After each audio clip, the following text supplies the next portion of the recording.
están referidos a cada línea en esta transparencia, ¿no? Tos, expectoración, hemotis, disnea, dolor torácico, cianosis, apopatia y una forma peculiar de expectoración que se llama la POP, ¿no es cierto?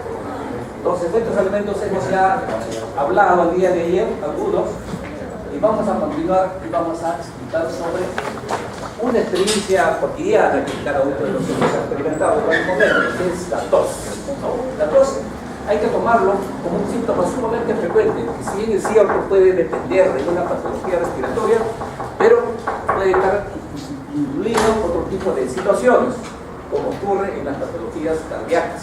La patología cardíaca igualmente puede producir también tos de alguna naturaleza. Entonces, bueno, la tos, para que ustedes entiendan de manera así bastante práctica, hay que considerarlo como un acto reflejo, ¿cierto? En primera instancia, también considerar que la vía respiratoria y el aparato respiratorio tiene una serie de mecanismos defensivos. Los mecanismos defensivos de la vía respiratoria pueden ser mecánicos, pueden ser celulares, pueden ser inmunológicos, ¿no? De los mecanismos mecánicos, el elemento fundamental para la defensa de la vía respiratoria es precisamente la tos, ¿no? La tos asociado a otro síntoma importante que es la expectoración. Entonces, cuando el paciente tiene tos, está indicando desde el punto de vista respiratorio que algo está ocurriendo en la vía respiratoria, ¿cierto? Cuando la vía respiratoria se ve, se llama agredida por cualquier tipo de problema de estímulo nocivo, obviamente, lo primero que hace es aumentar la producción de secreción de las glándulas mucosas y, por supuesto, este incremento de la producción va a desencadenar la inquietud y la necesidad de poder y querer expulsar, y eso se llama expectoración, ¿cierto? Entonces, considerando como una parte, como mecanismo defensivo, tengan ustedes en cuenta que la tos va a ser una situación en la cual primeramente tiene que haber una serie de receptores, ¿no es cierto?, mediante los cuales se va a transmitir la información hacia un centro, el centro nervioso. Háblale, por favor. El centro nervioso de la tos, obviamente, es un centro neurológico que está en el bulbo raquídeo. Entonces, del bulbo raquídeo, obviamente, van a partir una serie de estímulos nerviosos para que el paciente pueda ejecutar la tos. Entonces, de tal manera que miren ustedes que cualquier parte de este círculo puede estar alterado definitivamente y ser motivo de problemas de este problema de episodio, de este síntoma frecuente que se llama la tos. Desde el punto de vista fisiopatológico, la tos podemos verlo nosotros en tres fases sucesivas. Obviamente la primera fase es caracterizada por una inspiración profunda, ¿no es cierto? Inicialmente, obviamente, con el cierre de la glotis en la fase inicial y posteriormente entra en una segunda fase en la cual hay una contracción de los músculos intercostales, aumento de la presión intratorácica todavía con la glotis cerrada, y en tercera instancia, la tercera fase es una brusca apertura de la glotis, ¿no?, y una propulsión de una corriente de aire que elimina precisamente el contenido, ¿no?, dentro de los bronquios, obviamente es eliminado con un ruido característico que es lo que nosotros conocemos como la denominación de tos, ¿no? La tos entonces es un complejo mecanismo que he mencionado, en el cual está actuando una serie de mecanismos que tenemos indicados o que intervienen en la producción de la tos, que están referidos en esta filmina. Ven ustedes, primeramente tiene que ver estímulos de áreas especiales. Y en este sentido, los estímulos pueden partir de estructuras netamente respiratorias, pero también pueden partir de estructuras extrarrespiratorias. ¿Qué significa eso? Que pueden tener ustedes tos en pacientes no necesariamente respiratorios. Y por otro lado, la tos es un mecanismo reflejo, pero también tiene una influencia voluntaria. Uno voluntariamente puede toser, eso es lo que se llama la tos voluntaria o la tos nerviosa, ¿cierto? Y todos estos van a ir, obviamente, al centro tusígeno, que es un centro que está a nivel del bulbo raquídeo. Y del bulbo raquídeo, obviamente, van a partir las órdenes, a través de las vías diferentes, a los músculos de la pared torácica para ejecutar las tres fases que nosotros hemos mencionado. Lo que significa, entonces, que si los estímulos, obviamente, no pueden ser conducidos, ¿no es cierto?, o falla de repente las alteraciones, las falencias corticales, ¿no es cierto?, como ocurre en los pacientes que están cuadro clínico que puede acompañarse del trastorno del estado de conciencia, van a ver ustedes que los mecanismos de la tos fallan. Una explicación de esto, van a ver ustedes que los pacientes que tienen diversas alteraciones del estado de conciencia, como los accidentes cerebrovasculares, la principal complicación que se va a presentar es una infección respiratoria. Y esto se debe precisamente a que el estímulo de oxígeno en ellos está disminuido, ¿no es cierto? Y como consecuencia de esto, una pequeña cantidad de secreciones faringias, ¿no es cierto?, puede tranquilamente pasar a la vía respiratoria. Eso se llama la microaspiración, que es un mecanismo más frecuente de repente en algunos pacientes con alteración sensorial, que facilitan la entrada de gérmenes a la vía respiratoria. Los estímulos están ubicados de diversa manera en una amplia extensión del aparato respiratorio, fundamentalmente de las vías respiratorias. Pero hay áreas completamente selectivas. Un área selectiva completamente, porque ustedes acá, está en la laringe, en la parte posterior. Alguna vez ustedes han tenido de repente una laringitis y el estímulo oxígeno es intenso. Lamentablemente eso no puede como se llama, evitar toser estando en cualquier sitio. Igualmente la inflamación de las cuerdas vocales, especialmente de la parte inferior, son zonas bastante efectivas. Igualmente ocurre con la bifurcación de la tráquea y la bifurcación de los grandes bronquios, ¿cierto? Son las zonas importantes. Pero sin embargo, van a ver ustedes ahí, hay áreas en las cuales el paciente no tiene estos centros, aún dentro del pulmón. Entonces no llama la atención que algunas enfermedades parenquimales, inclusive a veces algunos abscesos, que el paciente no tiene la estimulación o la secreción no llega a los centros de irritación, el paciente tranquilamente puede tener un cuadro de la patología respiratoria y no presentarlos. Igualmente, los estímulos pueden partir de otras áreas. Las otras áreas son variadas, entre ellas, obviamente, el conducto auditivo externo. Yo creo que también es una experiencia cotidiana de ustedes. Algunas pueden hacer una pequeña limpieza del conducto auditivo y obviamente van a tener ustedes cosas. Igualmente se ha descrito la presencia de tos en las situaciones en que hay irritación del peritoneo, precisamente tiene el nombre de tos peritoneal, inclusive la distensión de la cápsula hepática, origina obviamente la llamada cápsula o tos hepática, y también obviamente la irritación de la pleura va a originar también tos. Estas irritaciones obviamente que se producen fuera del aparato respiratorio generalmente están acompañadas de tos seca, tos no productiva o tos irritativa.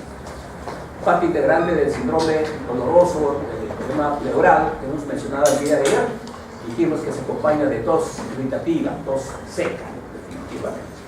¿Cierto? Entonces, hay que tener en cuenta esta situación.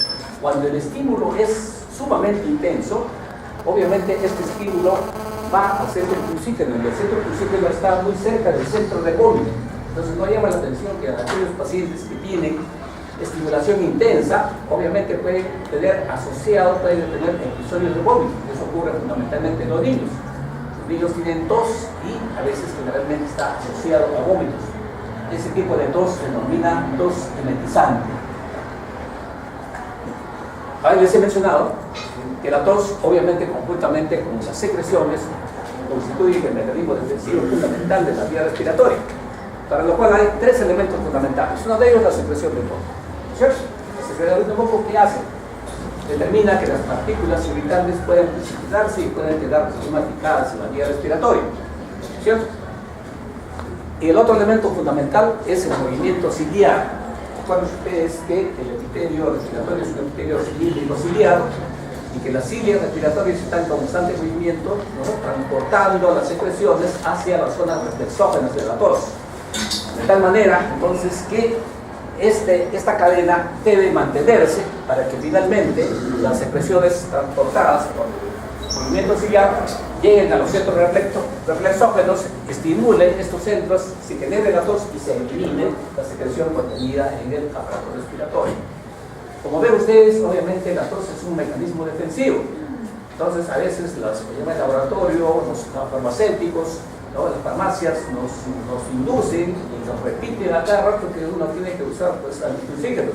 Y ven ustedes que no deben usarse antitusígenos porque prácticamente estarían ustedes bloqueando un mecanismo defensivo. Salvo en algunas circunstancias, ¿no?, se puede usar antitusígenos, pero teniendo en cuenta la característica defensiva de la tos, Yo creo que es un error, obviamente, tratar de eliminar este tipo de reflejo. Habiendo conocido más o menos el mecanismo, ¿no?, y la función de la tos y la expectoración, se describe una serie de características de la tos, ¿cierto? Una de ellas, precisamente, es cuando está o no está asociado a secreción. Porque puede haber tos, obviamente, no asociada a secreción, y eso recibe el nombre de tos seca, ¿no?, como ocurre en las irritaciones de la pleura, ¿cierto? Y la bronquitis inicial también puede producirse una tos seca inicialmente. Cuando la secreción acompaña a la expectoración, esto toma diversos tipos de características y la tos se convierte ya en una tos húmeda o una tos grasa, ¿no? Es una tos, obviamente, burbujeante, de timbre grave, obviamente, que se acompaña de la expectoración o la eliminación de una sustancia o de un material de diferente composición, diferentes características, dependiendo del tipo de agente infeccioso o inflamatorio que esté acondicionando esta situación. Igualmente, puede existir lo que se llama la tos apagada, y eso tiene relación precisamente con la energía que tiene el paciente para poder toser. Entonces, fácilmente uno puede pensar que una tos apagada está en relación con pacientes debilitados, pacientes que no tienen capacidad para contraer los músculos de manera apropiada por debilidad extrema, etcétera, ¿cierto? Independiente de la patología que tengan, estos pobres pacientes a veces no pueden expectorar y ustedes van a escucharlos. Inclusive en las salas de clínica, los pacientes están obviamente con secreciones, como si estuviesen haciendo gárgaras con las secreciones y no pueden eliminarlos. Igualmente, la tos generalmente se acompaña a veces de episodios aislados, ¿no?, de 1 o 2 episodios, pero en ocasiones la tos puede acompañarse de episodios sucesivos que inclusive pueden producir una dificultad para la inspiración. Esto se denomina tos acoplada, ¿no? En la tos convulsiva o tos perina, característicamente los episodios seguidos son de 4 o 5, por eso se llama también tos quintosa, ¿no? En esta situación, la secreción acompañante es bastante adherente, ¿cierto? Y el paciente sufre para poder eliminar esta pequeña cantidad de secreción. Y no es raro que estos pacientes tengan pues, episodios de tos seguida de 4 o 5 golpes de tos que impide la respiración, y el paciente generalmente se entra en un estado de cianosis, ¿cierto?, para que finalmente puede inclusive llegar a un estado sincopal. La tos emetizante, como su nombre lo indica, está acompañado obviamente de la presencia de vómitos, es más característica en los niños, debido precisamente a la proximidad del centro emético, o sea, a la proximidad con el centro oxígeno a nivel lumbar. La tos contenida, cuando una persona tiene un problema doloroso a nivel torácico de diversa naturaleza, puede ser de la familia postal, puede ser de los músculos, puede ser de la pleura, obviamente el movimiento del tórax genera dolor. En consecuencia, el paciente trata de eliminar y origina pues, una tos que se llama tos contenida. Es una tos obviamente dolorosa, muy breve, ¿cierto?, porque el paciente no puede hacer los movimientos respiratorios bruscos característicos de la tos. Esta tos obviamente puede presentarse por cualquier situación, no solamente a nivel del pulmón, ¿cierto?, como ocurre en la irritación pleural, sino también los pacientes que tienen irritaciones peritoneales pueden originar también este tipo de tos, y precisamente este tipo de tos generado así se llama tos peritoneal. Acá algunas características un poco más, más desarrolladas, ¿no es cierto? La tos seca ya hemos mencionado, que es una situación no acompañada de secreción, puede ocurrir en diversas circunstancias, ¿no es cierto? Bronquitis catarral, de repente un ejemplo que ustedes pueden ver ahí. La tos grasa o húmeda que hemos mencionado, acompañado del timbre, es característico, ¿no?, por secreciones que se están, como se llama, desplazando a través de la vía respiratoria, ¿no? Ahora, dependiendo de dónde se desplacen las secreciones, obviamente esta tos puede presentarse de manera pues, diferente, ¿no es cierto? Una característica que hemos mencionado es la tos, se llama la tos de hiperglótica, la inflamación de la glotis, ¿no es cierto? El paciente va a tener una dificultad para poder, como se llama, toser, y tiene unas características muy peculiares que más adelante van a ver ustedes la otra clínica. La tos acoplada ya mencionamos. El ejemplo más importante ocurre en la tos perina, llamada también episodios de quintas que he mencionado, asociado pues, a dificultades respiratorias. La tos apagada, la tos amenizante, yo creo que ya no requiere mayor explicación, porque ya ha sido dicha anteriormente. En la laringitis pueden tener ustedes algunas características especiales, ¿no? En la aguda simple la tos puede ser continua, ¿cierto? A veces poco productiva, ¿cierto? En otras, cuando hay compromiso de la glotis, obviamente el paciente va a tener algún problema de tipo obstructivo, esquemosante, y la tos toma una tonalidad que se llama semejante al proar, eso se llama crup, o también como el ladrido de perro, por eso se denomina la tos perruna. Cuando hay compromiso de las cuerdas vocales, ¿cierto? Uno encuentra o escucha un doble sonido de la tos, eso se llama la tos bitonal. Acuérdense ustedes que las cuerdas vocales obviamente están inervadas por el recurrente laríngeo que discurre a través del mediastino. Entonces, cualquier tipo de circunstancia a nivel mediastinal que compromete el recurrente laríngeo va a producir parálisis de una cuerda vocal, y la tos que va a presentar el paciente obviamente va a ser la famosa tos bitonal. Igualmente puede ocurrir inclusive compromiso de ambas cuerdas vocales, y la tos que se va a presentar obviamente es una tos apagada, ¿cierto? Puede ocurrir una serie de situaciones que se mencionan ahí, patologías mediastínicas de diversa naturaleza, hematopatías, aneurismos, etcétera, etcétera, ¿no? Y la traqueobronquitis, la tos inicial, obviamente es entrecortada, ¿cierto? A veces es paroxismal, se presenta por episodios, ¿cierto? Y obviamente con mucha frecuencia está acompañado de secreciones, y en consecuencia la tos es una tos grasa. En el carcinoma broncogénico no hay ninguna, por ejemplo, característica especial. Los libros describen lo que está ahí, no puede estar en muchas circunstancias, ¿no? Está acompañado de la presencia de una secreción especial de hígado rojo, que se llama el bulto nortoico, e inclusive puede ser una presencia de sangre pura que se denomina hemoptisis. Una forma particular que pueden ver ustedes es cuando hay comunicaciones anómalas entre el esófago y el bronquio, eso se llama las fístulas broncoesofágicas. Entonces ahí van a ver ustedes la asociación en el tiempo, obviamente. Los pacientes que ingieren algún tipo de alimento líquido e inmediatamente tienen episodios de tos. Esa correlación temporal yo creo que nos puede inducir para pensar que el paciente puede tener una comunicación anómala entre el esófago y la tráquea, la vía respiratoria.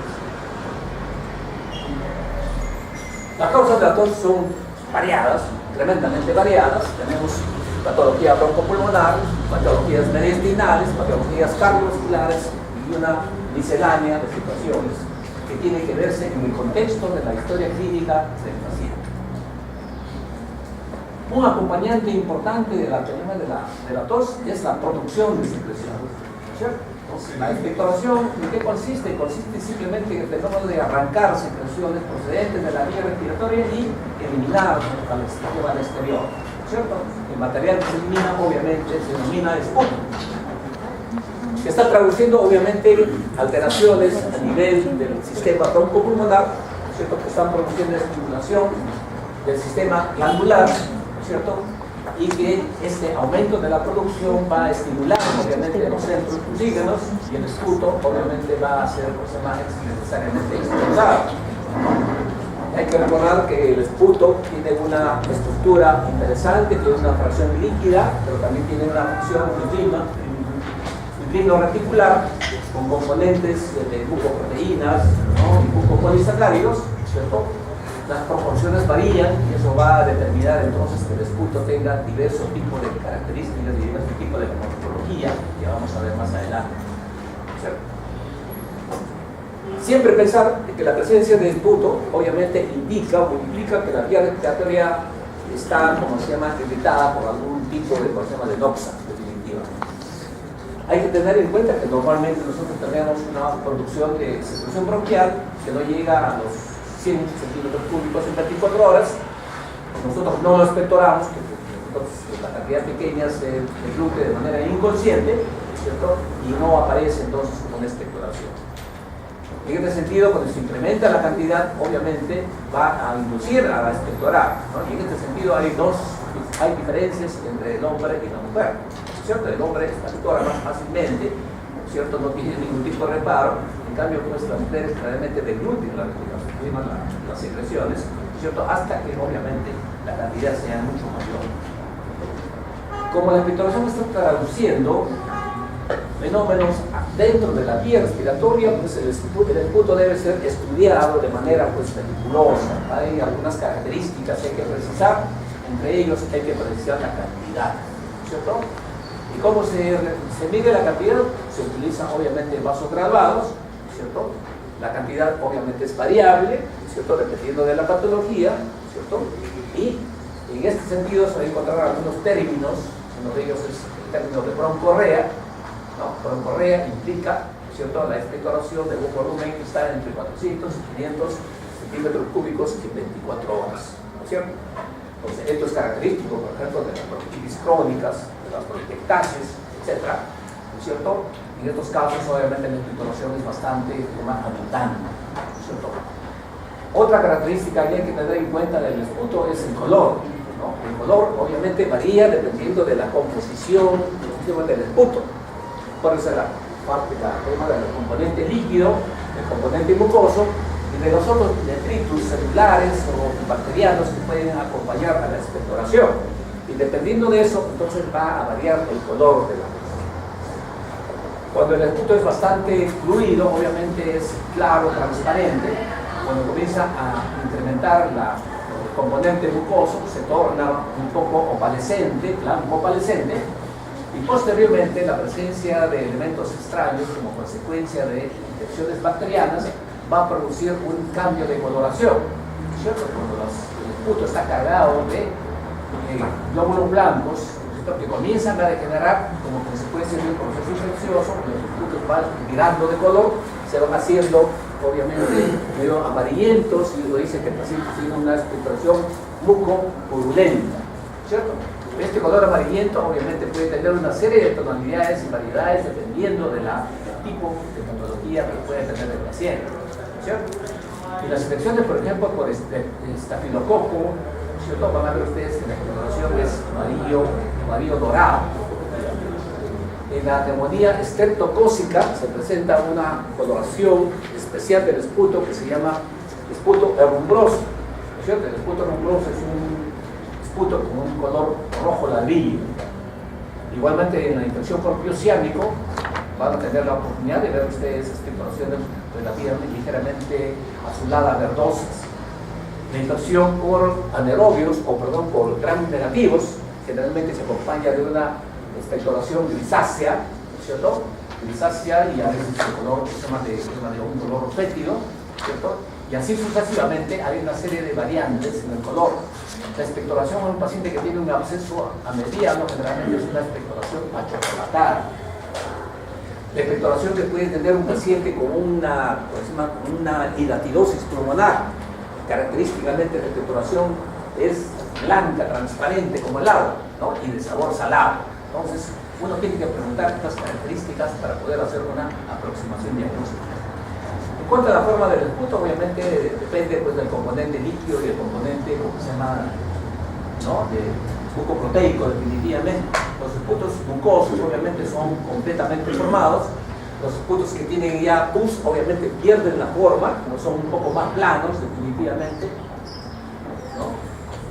Otra característica que se puede describir definitivamente es el olor, ¿cierto? Y cuando esta está, como se llama, a veces los pacientes tienen unas infecciones por gram negativos y anaerobios, fundamentalmente la expectoración puede ser bastante fétida, carne descompuesta.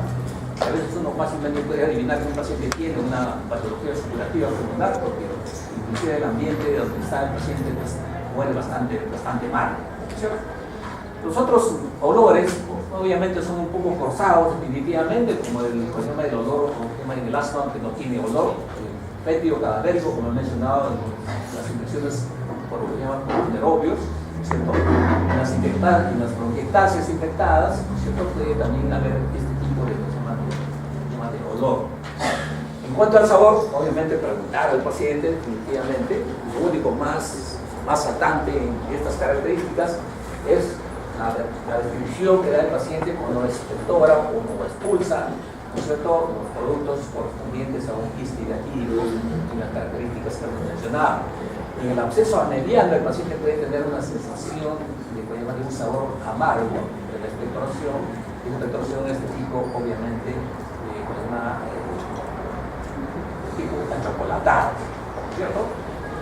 Nuevamente, las características están mencionadas ahí, las variantes clínicas en la parte de abajo: seroso, mucoso, un poco purulento, achocolatado, sanguinolento, lo que ya implica la presencia ya de un elemento importantísimo y de un tipo peculiar, ¿no?, ya de expectoración, que vamos a ver más adelante, precisamente por su importancia.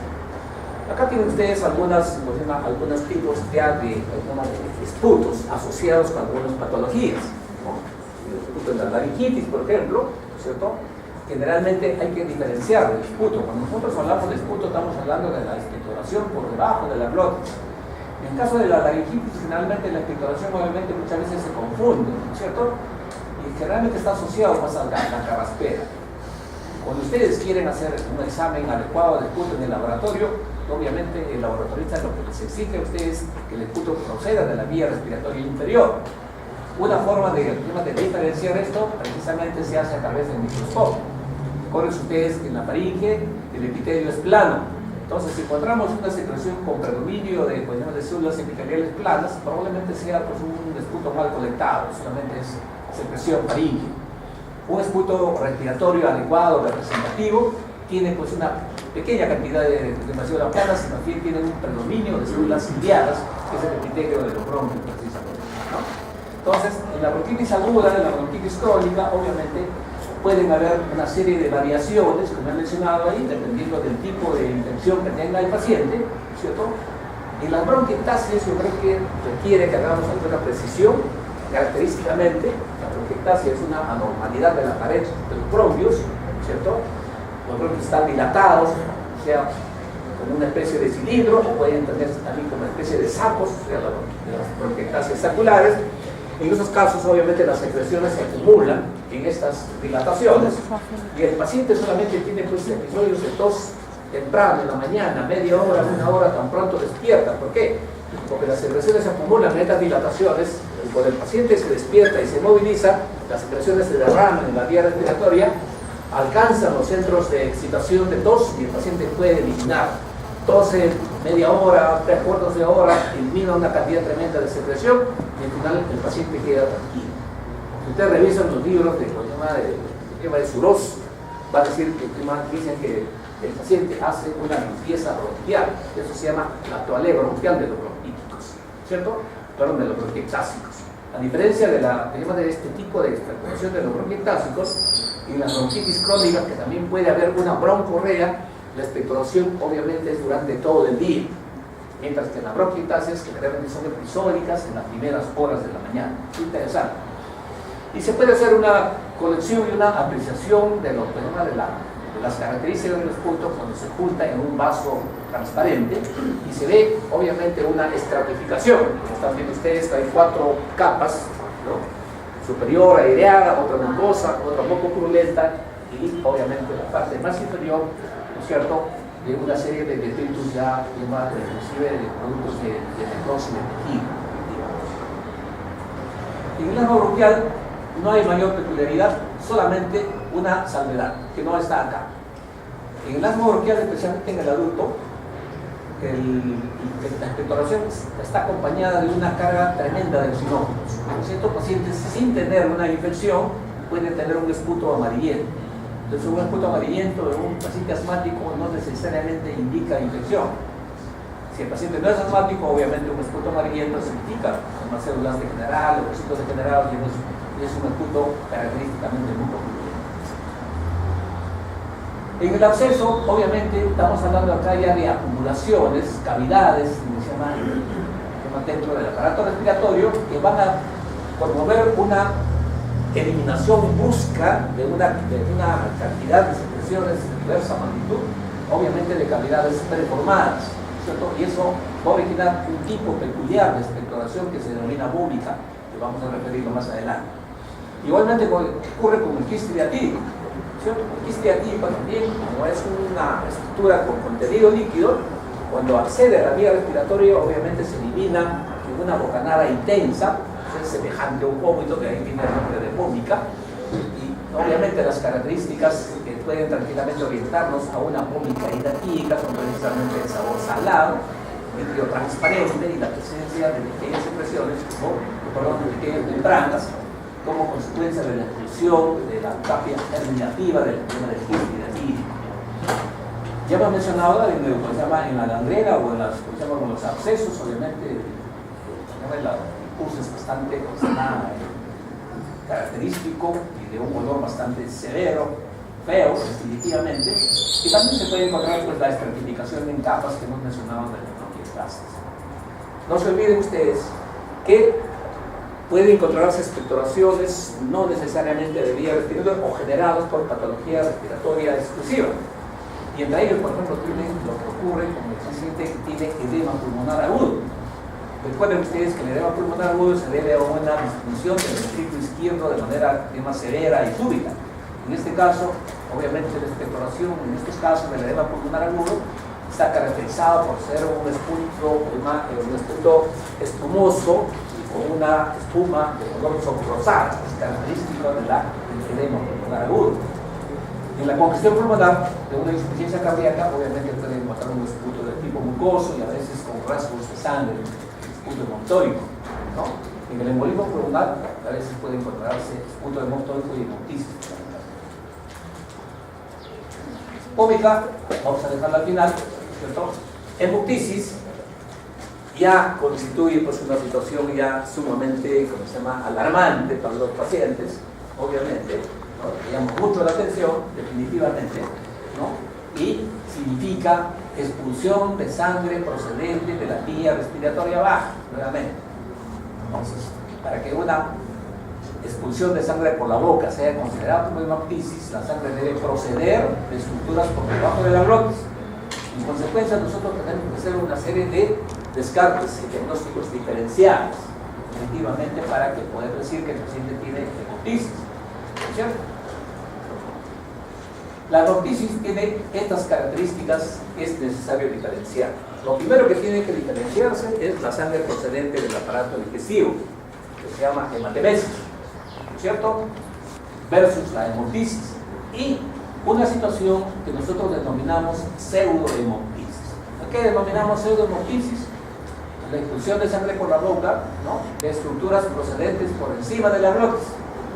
Y desde ese punto de vista, por ejemplo, ustedes pueden tener un sangrado nasal, una epistaxis, que puede eliminarse cuando el paciente está echado. Pueden tener una gingivomorragia, ¿cierto? Sangre procedente de las encías. Pueden tener lo que se llama la cianohemorragia, ¿cierto? En ocasiones puede haber cálculos en las vías, ¿no? salivales, ¿cierto? De la parótida. El paciente puede tener sangrado del tema procedente de esta vía. Igualmente, a nivel de la faringe, en ocasiones pueden encontrar ustedes dilataciones vasculares, como son las telangiectasias, ¿cierto? Entonces, estos elementos deben ser obviamente descartados, ¿no? Previo interrogatorio al paciente, obviamente, y con un examen meticuloso de la cavidad oral, porque ustedes ya lo han hecho anteriormente. Descartado esta pseudohemoptisis, queda como única manifestación dos posibilidades, ¿cierto? Que el punto proceda de la vía respiratoria, o la sangre proceda de la vía respiratoria, o proceda del aparato digestivo. En ese sentido, tienen ustedes una serie de características que están mencionadas ahí en el cuadro. La procedencia, obviamente, estamos hablando de vías respiratorias inferiores, o sea, por debajo de la glotis, en el caso de la hemoptisis, y en el tracto respiratorio, con el tracto digestivo, estamos hablando del tracto digestivo alto, o sea, las estructuras que están por encima de la uretratis, ¿cierto?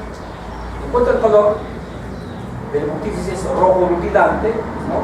En comparación del rojo oscuro que ocurre en el paciente que tiene una hematomesis. En cuanto a los síntomas que pueden preceder a esta manifestación, generalmente en hemoptisis el paciente tiene una sensación de cosquilleo a nivel faríngeo, e inclusive a veces tiene una sensación de sangre o de un sabor de sangre, obviamente que precede precisamente a la hemoptisis. Esta hematemesis, obviamente, el paciente puede tener complicaciones digestivas, entre ellos náuseas como una manifestación precedente. Los síntomas acompañantes, obviamente, la hemoptisis acompañada de tos, muy difícil que haya una hemoptisis sin tos, definitivamente, y también la hematemesis está acompañada de vómitos, ¿no? Y también examinar y preguntar sobre los materiales acompañantes de la expectoración de sangre. En el caso de la hemoptisis, obviamente no va a haber más que burbujas de aire, mientras que en la hematemesis se puede encontrar restos alimentarios. En cuanto a la terminación, es característico que el paciente que tiene esputo hemoptólico, generalmente el paciente, después de haber hecho la expulsión, continúa algunos días todavía con esputos de menor cantidad, pero teñidos de sangre. Eso se llaman esputos hemoptóicos, y algunas literaturas, los temas lo denominan eso la cola de la hemoptisis, mientras que en el caso de la hematemesis, ¿no?, el episodio cesa bruscamente. Si tenemos la oportunidad de determinar el pH, vamos a encontrar que el pH de la hemoptisis obviamente es alcalino versus una pH ácido del paciente que tiene una hematemesis. En cuanto a los signos asociados que se pueden encontrar, es característico la presencia de sangre oscura, de materias de deposiciones oscuras en la hemorragia digestiva, se conoce con el nombre de una anena. Si bien es cierto, estos elementos nos pueden ayudar a diferenciar, pero no son categóricos, ¿no?, de manera individual. De tal manera, cuanto más datos tengan ustedes en la mano, yo creo que con más seguridad van a poder ustedes hacer una determinación de estas dos características. Por ejemplo, si una sangre es más o menos retenida algún tiempo en las cavidades, como puede ser cavernas, la situación puede ser ya no rojo iluminante, no puede ser ligeramente oscura. Si un paciente tiene, por ejemplo, una hemoptisis y parte de la sangre no es botada, sino es deglutida, el paciente puede aparecer de repente con una melena de punto tardío, ¿no? Entonces, el examen completo, cuanto más datos tengan ustedes, entonces van a estar ustedes en mejor facilidad, van a tener mejor facilidad para precisar qué estructura está realmente siendo responsable de esta presencia de sangre. El otro elemento que ustedes tienen que ver, definitivamente está en relación con clasificación, en relación con la magnitud. Tengan en cuenta ustedes que no solamente hay que preocuparse, sobre todo por el sangrado, sino por el volumen del sangrado, porque probablemente va a haber una especie de alteraciones hemodinámicas en caso de que el paciente tenga este tipo de elementos. Desde ese punto de vista, obviamente, la hemoptisis puede ser leve, cuando es menos de 30, moderada, de 30 a 200, severa de 200 a 600, y una expectoración, una hemoptisis masiva mayor de 600 mililitros al día. ¿Por qué se presenta la hemoptisis? La hemoptisis obviamente tiene una serie de condiciones que favorecen, precisamente el pulmón tiene una serie de condiciones que favorecen este tipo de síntomas. Primeramente, la extensa irrigación que tiene el pulmón. Recuerden ustedes que el pulmón tiene tres tipos de circulación, ¿no es cierto? Segundo, que la circulación, obviamente, cuanto más próximas estén a los cilios, obviamente los vasos son mayores, de manera que las lesiones centrales sangran más rápidamente. La otra situación es que en las cavernas, una patología muy frecuente en casos de neumonías destructivas, entre ellas la tuberculosis, ¿cierto? En la pared de las cavernas, obviamente, se van a formar vasos, ¿no? Se van a vasos neoformados que tienen paredes lábiles, débiles, y que se pueden dilatar, y esos vamos a imaginar lo que se llaman los aneurismas de Rasmussen.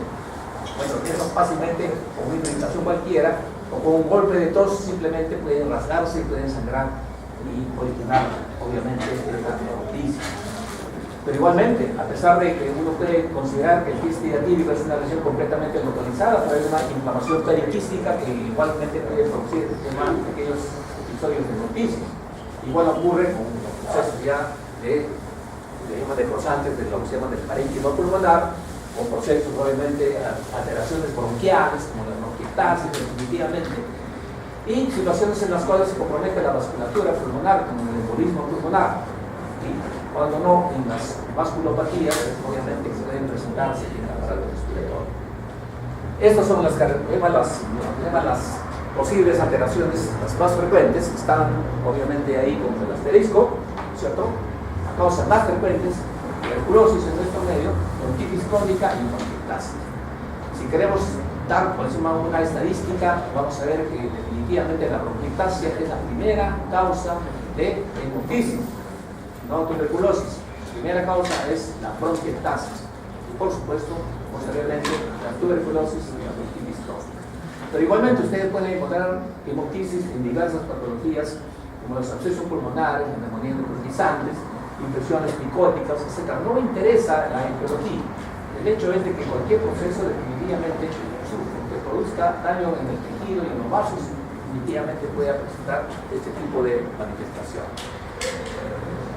Un signo característico que pueden encontrar ustedes en los procesos neoformativos, ¿cierto? Carcinoma broncogénico, adenoma bronquial, etcétera, etcétera, y otras diversas localizaciones secundarias de cánceres, ¿no?, que proceden de otras estructuras. Estamos hablando de los cánceres metastásicos, también que pueden expresarse bajo la forma de hemopícios o escudos hematoicos.